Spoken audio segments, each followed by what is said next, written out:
السلام عليكم ورحمة الله تعالى وبركاته. إلى حضراتكم نشرة أخبار المساء والمستهل بالعناوين.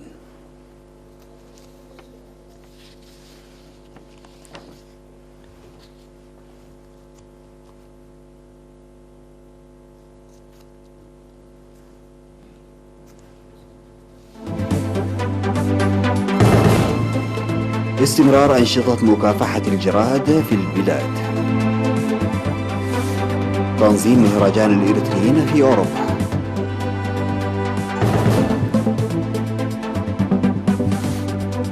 توسعة المكتبة الرقمية في المدارس.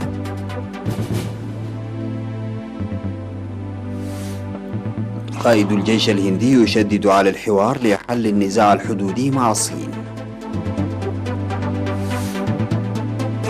اليونان تدعو تركيا لوقف التهديد وتنفي التوصل لاتفاق حول محادثات مزمعة. وأمريكا تفرض عقوبات على شركات ساعدت إيران على تصدير النفط.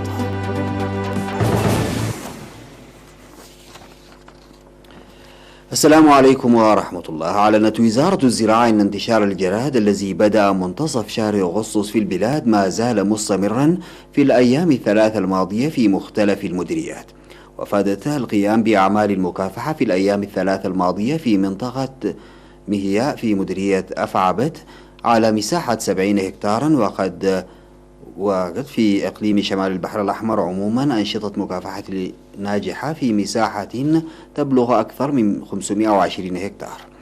ونفذت أنشطة مكافحة قوية في إقليم عنسبة في الأيام الثلاث الماضية في مناطق إدن في الأبراد وجربب ووازنتت وقنفلوم وقزقزة في مديرية حمل مالو ووارا ودقم حاري دنبزان ومبادره في مديرية عتكليزان. وجرت أعمال المكافحة في إقليم عنسبة في مساحة حوالي 380 هكتارا. وأشارت وزارة الزراعة إلى السيطرة على الجراد في معظم الأراضي بالإقليم الأوسط دون إحداثه للأضرار في المزارع. في غضون ذلك ظهرت أسراب الجراد اليوم 4 سبتمبر في بعض الأماكن بضاحية حنبرتي في مديرية قالا نفحي وعتخلاي في مديرية بريخ. وقد زار وزير الزراعة السيد رفاين برهي اليوم 4 سبتمبر منطقة قرمه بمديرية سرجقة التي جرت فيها أنشطة مكافحة ناجحة في الإقليم الأوسط، والتقى السكان ومسؤولي الزراعة في الإقليم والمديرية. وأشاد الوزير الرفايني بتفاني السكان وقوات الدفاع والخبراء، وقال إن الخطر لا زال قائما ويجب تقوية التنظيم والتأطير وصيانة وإصلاح مستمر لمعدات الرش لنجاح أنشطة المكافحة. وذكر تصريح منظمة الأقصي والزراعة الصادر في 2 سبتمبر أنه ورغم القيام بأعمال مكافحة الجراد في شرق إفريقيا إلا أن الخطر مستمر في دول القرن الإفريقي والتي من بينها إريتريا. عقد الإريتريون المقيمون في مختلف الدول الأوروبية مهرجانهم عبر قنوات التواصل الاجتماعي في الفترة من 27 من أغسطس وحتى 1 سبتمبر. وتضمن المهرجان تاريخ وصمود وتضحيات الشعب الإريتري ووطنيته ووحدته وحبه للوطن. واشتمل المهرجان على برامج تاريخ المنظمات الجماهيرية للجبهة الشعبية لتحرير إريتريا في أوروبا، وأنشطة مهرجانات الإريتريين ومقابلات مع مسؤولي القنصليات ومناشط تعكس التصدي والصمود ومساهمة النشطة الفنية خلال النضال ودور المرأة، ومقابلات بعنوان إريتريا اليوم مع مختلف الأجانب ومراقبي الثورة الإريترية، وأنشطة تعكس خلفية الثورة الإريترية بعنوان الساحل كدولة وجرائم المستعمر. وعقد سفير إريتريا في إيطاليا السيد فساسيون بيتروس ومندوبة إريتريا لدى الأمم المتحدة السفيرة صوفيا تسمى مريم والقائم بأعمال السفارة الإريترية في سويسرا السيد آدم عثمان سيمينارات حول الأوضاع الراهنة، بينما ألقى سفير إريتريا في بريطانيا وأيرلندا الشمالية السيد ستيفانوس سبتماريام كلمة الفاتح من سبتمبر. ووجه سكرتير الجبهة الشعبية للديمقراطية والعدالة السيد الأمين محمد سعيد رسالة من أسمر للمهرجان قال فيها إن صمود ووحدة الإريتريين والعلاقة الوثيقة بين الشعب والحكومة والرؤية الواضحة للحكومة والقيادة الرشيدة من الأعمدة الأساسية لانتصاراتنا. وشرح أسلوب الحكومة الإريترية لمكافحة كورونا. وأفادت المعلومات الواردة إلينا من مدن روما وبرلين وجنيف ودنهاغن ولندن شهدت بمناسبة هذا المهرجان مراسم إشعال شعلة المهرجان بواسطة مسؤولي السفارات والقنصليات الإريترية، وأطافت السيارات المزينة بالعلم الإريتري مختلف شوارع مدن روما وميلانو وبولونيا وجنيف وفرانكفورت ولندن وبرمنغهام بالعالم الإريتري.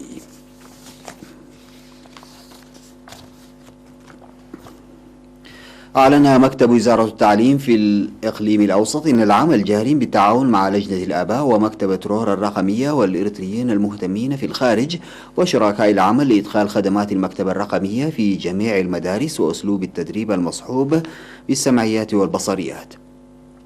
وقال مدير المكتب الأستاذ بلاي هبتجابر حول الهدف من البرنامج إنه وضعا في الاعتبار للاستثمار الكبير الذي تقوم به الحكومة لتوسيع الخدمات التعليمية والإنجازات التي تحققت، فإن العمل يهدف لاتباع أسلوب تعليم يرتكز على التقانة لرفع نتائج الطلاب وإحداث تغيير نوعي في العملية التعليمية. وأوضح بأن البرنامج الذي بدأ من العام الدراسي 2017-2018 مكن من إدخال خدمات المكتبة الرقمية في 27 مدرسة وخدمات الصوت والصورة في 40 مدرسة متوسطة وثانوية حتى الآن. ورغم أن العمل يسير بمكتبة رور الرقمية فإن العمل يجري لربطه أكثر بالمناهج التي تتبعها وزارة التعليم والخطة الأسبوعية للمعلمين والجدول الزمني الخاص به. وذكر المعلمون إن التدريس المصحوب بالسمعيات والبصريات يخفض من هدر الوقت لدى المعلمين في الكتابة والرسم والمساهمة في جاذبية عملية التدريس وترسيخ المعلومة في ذاكرة الطلاب، ويتطلب دعمه من كافة قطاعات المجتمع. وقال خبير مراقبة الجودة في مكتبة رور الرقمية السيد هينوك عقبة مريم لوكالة الأنباء الإريترية إن الهدف الأساسي هو توسيع التدريس المدعوم بالتقانة. في إطار الجهود الجارية للمتابعة والمراقبة الجادة للأمراض الوبائية، أوضح مكتب وزارة الصحة في إقليم شمال البحر الأحمر بأن الفرع يعمل بالتنسيق مع إدارة الإقليم والمجتمع وشركاء العمل بالمتابعة الجادة تحسبا من انتشار ظاهرة الأمراض الوبائية وضعا في الاعتبار لتضاريس وجغرافية الإقليم. وأشار مسؤول متابعة ومراقبة الأمراض الوبائية في المكتب السيد والديسوس بلاي إن الأمراض الوبائية هي أمراض لا يمكن السيطرة عليها مرة وإلى الأبد، لذلك يجري العمل المستمر خاصة في المناطق الحدودية بواسطة وكلاء الصحة الريفية. وأضاف السيد والديسوس بأن وزارة الصحة والزراعة بالتعاون مع الإدارات تعمل لمكافحة والحد من الأمراض الاستوائية التي فقدت الاهتمام، وخاصة الأمراض المعدية من الحيوان إلى الإنسان. وأوصى مسؤول وحدة متابعة الأمراض المنتقلة عبر الألبان واللحوم في قسم الزراعة والأراضي السيد وجحي تسفى سلاسي تفادي المواطنين للحليب غير المبستر. تجري أنشطة واسعة لحماية التربة وحفظ المياه في 17 ضاحية في مديرية جندع بمشاركة أكثر من 10,000 شخص. وأوضح مدير مديرية جندع السيد عمر يحيى أن العمل الجاري بإشراف الخبراء يشمل صيانة المدرجات والحواجز المائية وإزالة الطمي من السدود وحماية التربة من الانجراف وغرس الأشجار وشق وصيانة الطرق الفرعية.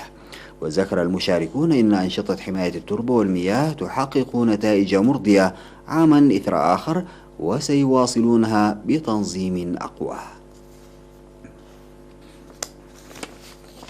بعد الفاصل سادتي يعود بالأخبار الخارجية.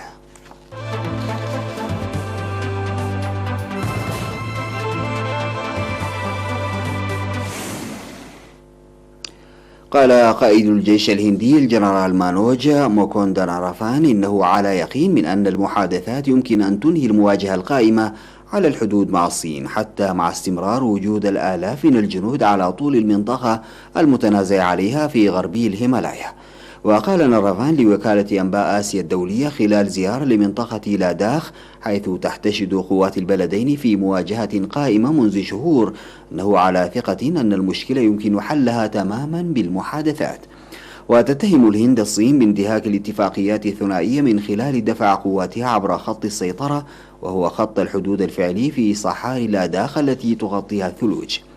وقال نرفان إن الوضع على طول خط السيطرة الفعلية متوتر بعض الشيء، مضيفا أن الهند نشرت قوات إضافية في بعض المناطق لوقف أي محاولة توغل من جانب الصين.